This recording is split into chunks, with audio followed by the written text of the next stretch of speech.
friends in the studio that have joined me today, and we were talking in the break, and they said, would you please, Glenn, put this up on your website? So we're going to put this up at foxnews.com, glennbeck.com, theblaze.com. I'm going to put these up. If you want to know why the Republic is on a ventilator, you want to know how much trouble we're in, you go to One Nation Working Together and you look at the groups that are affiliated with this president, and you will see what they're calling for. You do your homework on this, you won't sleep for a week. I'm also having theblaze.com look into more on these to expose what these people really believe. In their own words. No spin, in their own words. Now, for the second time in the last 2 weeks, the president has given a speech where he's used a quote from the Declaration of Independence. He has omitted, I believe, the most vital part of the quote, and nobody understands why. This is not a small deal, and I want to explain. First, let me show you what he said the first time on September 15th. Here he is. We hold these truths to be self-evident, that all men are created equal. Endowed by their Creator. And endowed with certain inalienable rights, life and liberty, and the pursuit of happiness. Okay, the glaring omission there is the one word, Creator. Okay, after we, and I'm sure others, brought it up, the White House insisted the comment was made on the fly. It was inadvertent. It wasn't in a teleprompter. Okay. The White House Deputy Press Secretary Josh Ernst talked about the incident, and he said that, quote, the president is in full agreement with the Declaration of Independence. Any suggestion to the contrary is just silly. Well, it's not. Woodrow Wilson said the Declaration of Independence was meaningless. So why is it silly now that this president, especially when he leaves out a very important word? It has nothing to do with religion, by the way. I want you to know that. We gave him the benefit of the doubt, except 7 days later, the president again, while speaking at a Democratic fundraiser, omitted the one word Creator when referencing the exact same passage from the Declaration. The omission was part of a prepared transcript. Now, they didn't have any cameras at this dinner, so we had to go to the White House and get the transcript. Here is the White House transcript on what the president said. Quote, if we believe that all people are created equal and everyone is endowed with certain inalienable rights, then we are going to make sure those words live. But he goes on, but it's pretty clear that this isn't being done on the fly. Or else there's a speechwriter at the White House that needs to be selling vacuum cleaners door to door. I'm just saying. This is not some sort of oversight. And here's why I feel compelled to talk to you about this tonight. The mail I get from people who are even on the right who say, oh, just shut up about your religion, blah, blah. It's not religion. You must understand why every word was put in the Declaration. It is a very big deal. It is one of our critical founding principles that we do not get our rights from man. We get them from God. Why is that important? In the Declaration, they were very careful to make sure it wasn't Christian God or Jesus or Moses or anybody else. It was nature's God and nature's law. Why? Because they wanted to make it as broad as they could, but make sure that everyone understood it is from above that rights are endowed and they are unalienable, meaning they cannot be changed. They cannot be taken away. If God or the Creator is taken away, where do you get your rights from? If our rights come from other men, then men can take them back.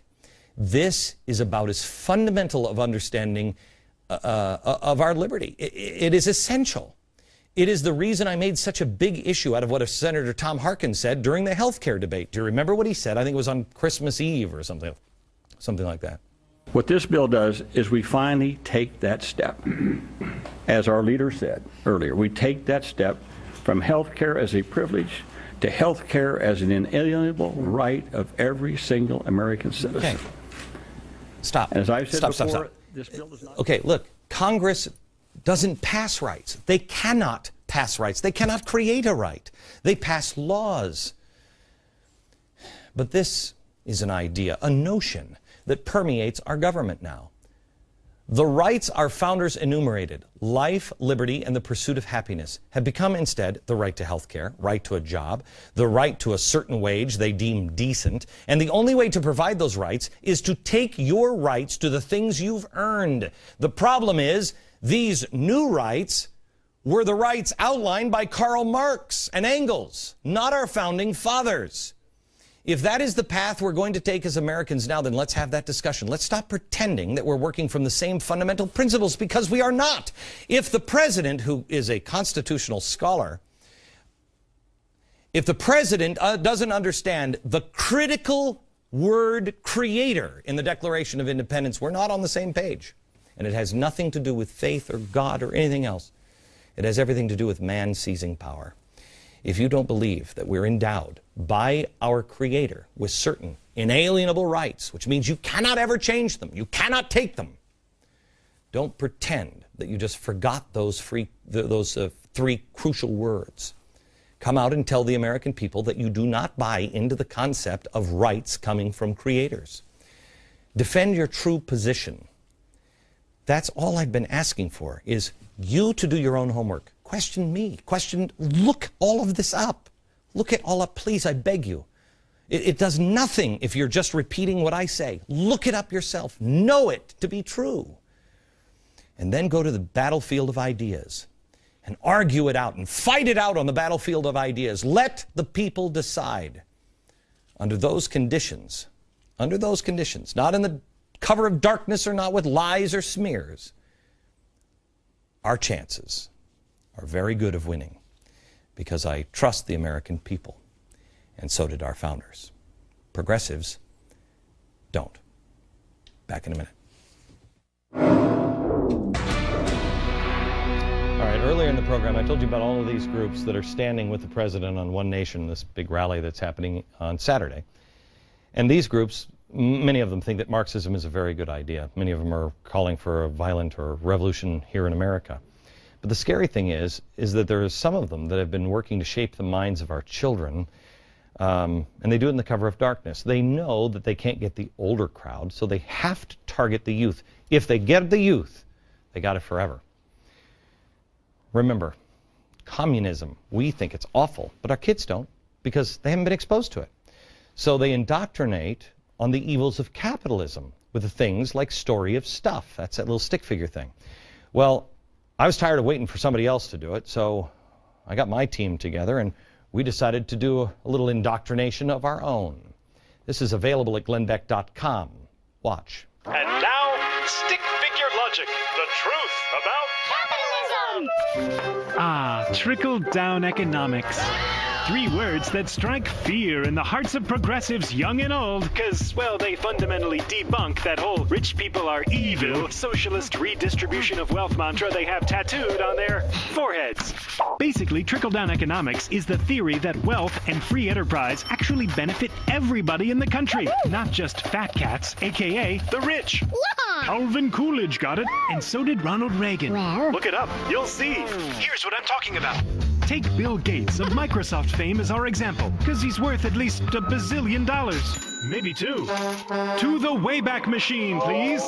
It's 1973, and Geeky Bill has this great idea for a business. He packs up, leaves Harvard, scraps together a few bucks, and from his garage starts the Microcomputer Software Company, later shortened to Microsoft. A wise decision.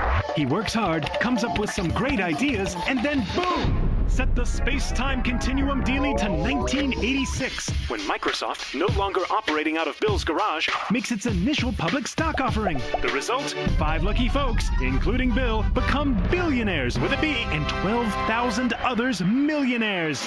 Okay, back in the phone booth, kids. Sorry. We're back in 2010, and thousands of others have joined the Super Rich Club, courtesy of Microsoft stock, and almost 90,000 folks in total draw weekly paychecks courtesy Bill's idea. So do the math. Bill makes a ton and paves the way for a whole lot of others to do the same, and many, many, many more to earn, shall we say, a better than decent living. In turn, those folks take that Microsoft cash and buy homes, cars, groceries, hire landscapers, painters, dog walkers, therapists, and clowns for their kids' birthday parties. And then those guys do the same, and so on and so on, and Scooby-Dooby-Doo. And here's the thing. As long as Microsoft continues to churn out great ideas and products you and me will keep buying, the trickle-down express will just keep on trucking. And, oh yeah, For good measure, Bill's tossed just a few bucks, just a few bucks. 28 billion with a B to be exact, to charity. Think about that for a second. Yeah, sounds like pure evil, doesn't it? You can get that by signing up for Insider Extreme now at glennbeck.com for access to these cartoons and our first full-length documentary premiering tomorrow night, Behind the Scenes of 828, only at glennbeck.com on the Insider Extreme. Just when you thought sleazy attack ads couldn't sink any further into the primordial slime, we have Florida Democrat Alan Grayson. He has proven us wrong yet again. Watch his ad. Religious fanatics try to take away our freedom in Afghanistan, in Iran, and right here in Central Florida. Wives, submit yourself to your own husband. Daniel Webster wants to impose his radical fundamentalism on us. She should submit to me. That's in the Bible. Webster tried to deny battered women medical care and the right to divorce their abusers. He goes on to say that this is Taliban Dan. That's a pretty big charge. And if he's like, submit to me, submit to your husband. Well, let's go back to the tape and find out what Daniel Webster actually said about wives submitting to their husband from the Bible. Watch this. Second, find a verse. I have a verse for my wife. I have verses for my wife. Don't pick the ones that say she should submit to me. That's in the Bible, but pick the ones that you're supposed to do. So instead, that you love your wife, even as Christ loved the church. Have we really gotten to this point where a sitting U.S. congressman can tell outright lies and get away with it? Get caught doing it and still get elected? I hope not. I pray that we are better people than that, and I would be saying the same damn thing if he was a Republican and did this kind of a...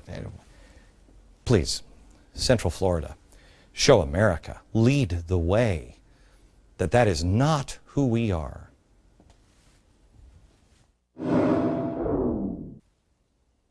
Next week, it'll be 40 days and 40 nights since 8/28. I told you about the 40-day and 40-night challenge, a blueprint for national survival. I urge you to go to the website at glennbeck.com and take that challenge. If you have been doing that challenge, I want you to email your 40-day challenge stories to beckchallenge@foxnews.com. A lot of letters coming in saying, my whole world has changed. I want to hear those stories and join us in the audience to share how your life has changed in the last 40 days. That'll come up next week. Email us tonight. From New York, good night, America.